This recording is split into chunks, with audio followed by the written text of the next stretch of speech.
Hello everyone, welcome to my YouTube channel mission लक्ष्य।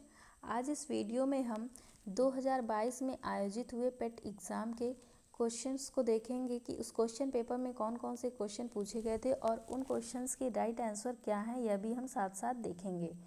तो यह जो प्रश्न पत्र आयोजित हुआ था, परीक्षा जो आयोजित हुआ था, ये कौन सा है? 16 अक्टूबर 2022 को जो परीक्षा आयोजित हुआ था उसका प्रश्न पत्र है और उत्तर कुंजी है, और ये द्वितीय पाली का है प्रश्न पत्र।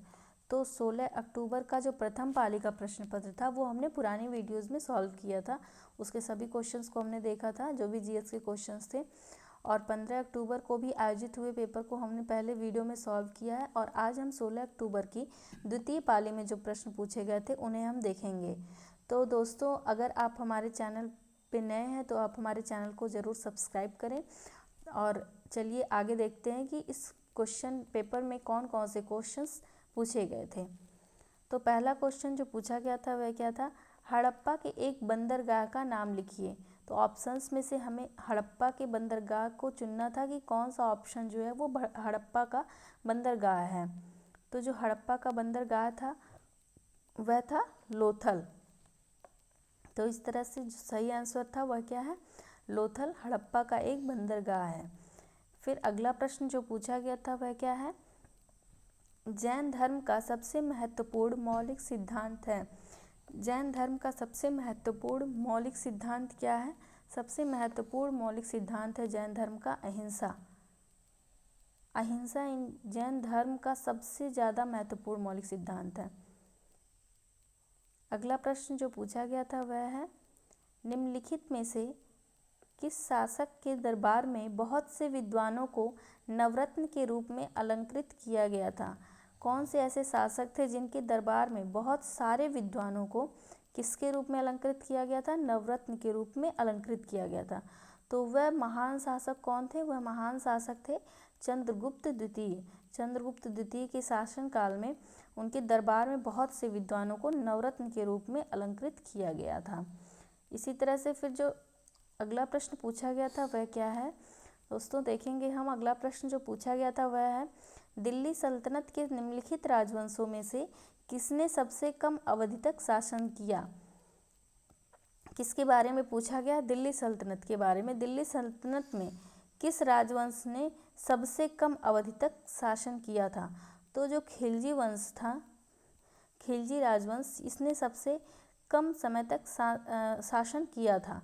तो हमें पता है दिल्ली सल्तनत में किसने किसने शासन किया था? गुलाम वंश ने, खिलजी वंश ने, तुगलक वंश ने, और सैयद वंश ने, और लोदी वंश ने। तो इन सभी वंश में से जो राजवंश थे, ये सभी राजवंश, तो इसमें से खिलजी राजवंश के लोगों ने सबसे कम अवधि तक शासन किया था। अगला प्रश्न जो पूछा गया था वह क्या है? डलहौजी ने भारत में ब्रिटिश साम्राज्य के लिए कौन सी नीति के माध्यम से अवध को कब्जे में लिया था? डलहौजी की एक बहुत ही महत्वपूर्ण नीति है। कौन सी नीति है? हड़प नीति, जिसके द्वारा वह क्या करते थे, जिस राज्य का कोई उत्तराधिकारी नहीं होता था तो वो उसे अपने अधिकार में शामिल कर लेते थे। तो डलहौजी ने क्या किया था? ब्रिटिश साम्राज्य के लिए किस नीति के माध्यम से अवध को कब्जे में लिया था? तो डलहौजी ने हड़प नीति के माध्यम से जो है अवध को अपने कब्जे में ले लिया था। किसने लिया था? डलहौजी ने लिया था। तो इस तरह से फिर हम अगला प्रश्न देखेंगे, क्या पूछा गया है? निम्नलिखित में से किनके द्वारा 1857 की क्रांति की शुरुआत की गई थी? 1857 की क्रांति हमारे भारतीय इतिहास का बहुत ही महत्वपूर्ण क्रांति है। तो इससे प्रश्न पूछा गया है कि 1857 की क्रांति की शुरुआत किसके द्वारा की गई थी? तो 1857 की क्रांति की शुरुआत की गई थी सिपाहियों के द्वारा। इसी तरह से फिर अगला प्रश्न पूछा गया था, बंगाल में किस आंदोलन के दौरान तिरंगा झंडा लाल, हरा और पीला डिज़ाइन किया गया था? तो बंगाल में कौन सा आंदोलन हुआ था जिसके दौरान तिरंगा झंडा डिज़ाइन किया गया था? तो बंगाल में स्वदेशी आंदोलन हुआ था, जिसके दौरान, इस स्वदेशी आंदोलन के दौरान तिरंगा झंडा डिज़ाइन किया गया था। यह कब हुआ था? यह आंदोलन हुआ था 1905 में, जब बंगाल का विभाजन हुआ था, उस समय स्वदेशी आंदोलन हुआ था। इससे रिलेटेड प्रश्न हमने पिछली वीडियोस में भी देखे थे, जब हम दूसरे शिफ्ट का क्वेश्चन पेपर सॉल्व कर रहे थे। तो यहाँ पर हमने देखा कि बंगाल में स्वदेशी आंदोलन के दौरान क्या हुआ था, तिरंगा झंडा डिज़ाइन किया गया था। और फिर अगला प्रश्न क्या है, अगला प्रश्न जो पूछा गया था वह है खलीफा की अस्थायी शक्तियों की रक्षा के लिए मार्च में किस सन में पूछा गया है कि बॉम्बे में एक खिलाफत समिति का गठन किया गया था। तो बॉम्बे में एक खिलाफत समिति का गठन किया गया था मार्च 1919 में। मार्च 1919 में बॉम्बे में एक खिलाफत समिति का गठन किया गया था। किसके लिए? खलीफा की अस्थायी शक्तियों की रक्षा के लिए। और ये सब कुछ किससे संबंधित है? खिलाफत आंदोलन से संबंधित है। अभी इससे भी रिलेटेड हमने अपना क्वेश्चन देखा था पहली पाली के प्रश्न पत्र में कि खिलाफत आंदोलन के बारे में था, महात्मा गांधी ने उसको सपोर्ट किया था। तो यहाँ पर पूछा क्या है कि यह कब गठित हुआ था, खिलाफत समिति का गठन कब हुआ था? मार्च 1919 में हुआ था। फिर अभी नेक्स्ट क्वेश्चन जो पूछा गया था वह क्या है? नेक्स्ट क्वेश्चन पूछा गया था भारत सरकार अधिनियम 1935 के अनुसार मुख्य न्यायाधीश के साथ कितने न्यायाधीशों की नियुक्ति की गई थी? मुख्य न्यायाधीश के साथ कितने न्यायाधीशों की नियुक्ति की गई थी? किसके अनुसार? भारत सरकार अधिनियम 1935 के अनुसार। तो भारत सरकार अधिनियम 1935 के अनुसार 6 न्यायाधीशों की नियुक्ति की गई थी। किसकी नियुक्ति के साथ? मुख्य न्यायाधीश की नियुक्ति के साथ। तो यह भारत सरकार अधिनियम 1935 से संबंधित है।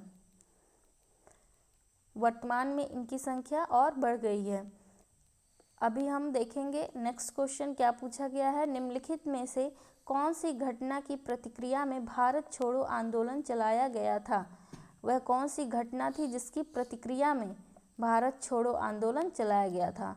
तो भारत छोड़ो आंदोलन जो है यह चलाया गया था क्रिप्स मिशन की विफलता के, ये जो घटना थी क्रिप्स मिशन आया था, उसकी विफलता की घटना की प्रतिक्रिया में क्या हुआ था? भारत छोड़ो आंदोलन चलाया गया था। भारत छोड़ो आंदोलन कब चलाया गया था दोस्तों? भारत छोड़ो आंदोलन 1942 में चलाया गया था। और यह किसकी विफलता? क्रिप्स मिशन की विफलता की प्रतिक्रिया में चलाया गया था। अगला प्रश्न जो पूछा गया था वह क्या है, अरावली पर्वत श्रेणी में सबसे ऊंचा शिखर कौन सा है? तो अरावली पर्वत श्रेणी में सबसे ऊंचा शिखर जो है वह है गुरु शिखर। गुरु शिखर क्या है? गुरु शिखर अरावली पर्वत श्रेणी में सबसे ऊंचा शिखर है। अगला प्रश्न है, ग्रीष्म काल में उत्तरी मैदानों में बहने वाली पवन क्या कहलाती है? तो ग्रीष्म काल में जो उत्तरी मैदान में बहने वाली पवन है उसे कहते हैं लू। तो ग्रीष्म काल में उत्तरी मैदानों में बहने वाली पवन को क्या कहते हैं? लू कहते हैं। या गर्मी के मौसम में हमें ये बहने वाली पवन है गर्मी के मौसम में, ग्रीष्म काल में कहाँ पर बहती है? उत्तरी मैदानों में। इसी तरह से फिर हम अगला प्रश्न देखेंगे, भारत की मानक याम्योत्तर रेखा है। तो भारत की मानक याम्योत्तर रेखा कितनी है? 82.5 डिग्री पूर्वी देशांतर, 82 डिग्री 30 मिनट पूर्वी देशांतर। तो इस तरह से हमने इस क्वेश्चन का आंसर देखा क्या है कि भारत की मानक याम्योत्तर रेखा कितनी है? 82 डिग्री 30 मिनट पूर्वी देशांतर। अगला प्रश्न जो देखेंगे हम पूछा गया था, यह कौन सा प्रश्न है, उत्तर प्रदेश के निम्नलिखित में से किस जिले में नैमिषारण्य तीर्थ स्थान अवस्थित है? नैमिषारण्य तीर्थ स्थान जो है, नैमिषारण्य तीर्थ स्थान यह वर्तमान में कहाँ पर अवस्थित है? वर्तमान में उत्तर प्रदेश के सीतापुर में अवस्थित है। अगला प्रश्न पूछा गया था यह है, कौन सा सबसे ऊंचा भारतीय शिखर है? सबसे ऊंचा भारतीय शिखर कौन सा है? तो सबसे ऊंचा भारतीय शिखर कौन सा है? कंचनजंगा। कंचनजंगा जो है ये भारत में सबसे ऊंचा भारतीय शिखर है। अगला प्रश्न जो पूछा गया था वह है, नई आर्थिक नीति को सामान्यतया विकास के किस मॉडल के रूप में भी जाना जाता है? तो नई आर्थिक नीति को विकास के एलपीजी मॉडल के रूप में जाना जाता है। तो इस क्वेश्चन का क्या आंसर हो जाएगा? LPG model. नई आर्थिक नीति को विकास के एलपीजी मॉडल के रूप में जाना जाता है। अगला प्रश्न है, कोई भी कंपनी एक सरकारी कंपनी है यदि उसमें कम से कम कितने प्रतिशत प्रदत्त पूंजी सरकार के अधिकार में होती है। तो कोई भी कंपनी एक सरकारी कंपनी होती है अगर उसमें कम से कम 51% प्रदत्त पूंजी सरकार के अधिकार में होती है तो वह कंपनी क्या कहलाएगी? सरकारी कंपनी कहलाएगी। फिर इसी तरह से हम देखेंगे अगला प्रश्न क्या पूछा गया था। अगला प्रश्न पूछा गया था, हॉलमार्क लोगो का उपयोग निम्नलिखित में से किसके लिए होता है? यह जो लोगो है, चिन्ह है हॉलमार्क, यह किसके लिए प्रयोग होता है? हॉलमार्क लोगो किस लिए प्रयोग होता है? हॉलमार्क लोगो, हॉलमार्क चिन्ह जो होता है यह जेवर के लिए प्रयोग होता है। तो इस तरह से इस क्वेश्चन का राइट आंसर क्या था? जेवर। जेवर के लिए हॉलमार्क लोगो का उपयोग किया जाता है। अगला प्रश्न क्या पूछा गया था? अगला प्रश्न पूछा गया था, कृषि तथा ग्रामीण क्षेत्रों को वित्त पोषण करने वाली एक केंद्रीय या शीर्ष संस्था है। तो कृषि और ग्रामीण क्षेत्रों से संबंधित जो केंद्रीय या शीर्ष संस्था है वित्त पोषण करने वाली, वह संस्था है नाबार्ड। नाबार्ड जो है यह कृषि और ग्रामीण क्षेत्रों से संबंधित है। किस मामले में? वित्त पोषण करने के लिए एक केंद्रीय संस्था है। अगला प्रश्न क्या पूछा गया था? अगला प्रश्न है, 1991 के आर्थिक सुधारों के द्वारा निम्न में से किस समस्या की ओर ध्यान दिया गया था?